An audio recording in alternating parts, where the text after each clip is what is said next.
Porphyria's Lover by Robert Browning. The rain set early into night. The sullen wind was soon awake. It tore the elm tops down for spite, and did its worst to vex the lake. I listened with heart fit to break, when in glided Porphyria. Straight she shut the cold out in the storm, and knelt and made the cheerless grate blaze up, and all the cottage warm. Which done, she rose, and from her form withdrew the dripping cloak and shawl, and laid her soiled gloves by, untied her hat, and let the damp hair fall.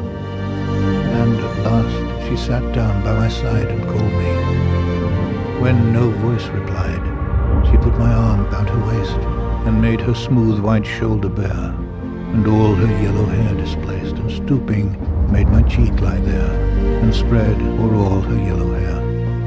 Murmuring how she loved me, she too weak for all her heart's endeavour to set its struggling passion free from pride, and vainer ties dissever, and give herself to me forever. But passion sometimes would prevail, nor could tonight's gay feast restrain a sudden thought of one so pale, for love of her, and all in vain. So she was come through wind and rain. Be sure I looked up at her eyes, happy and proud. At last I knew Porphyria worshipped me.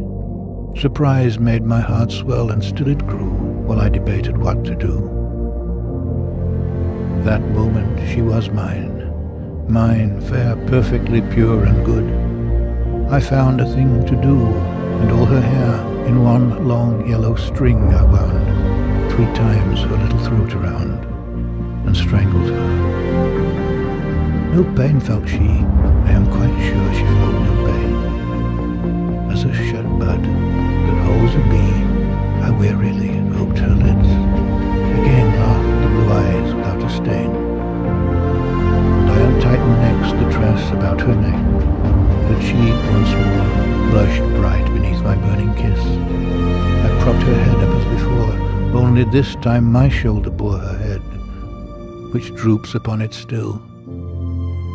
The smiling, rosy little head, so glad it has its utmost will, and all it scorned at once is fled, and I, its love, am gained instead.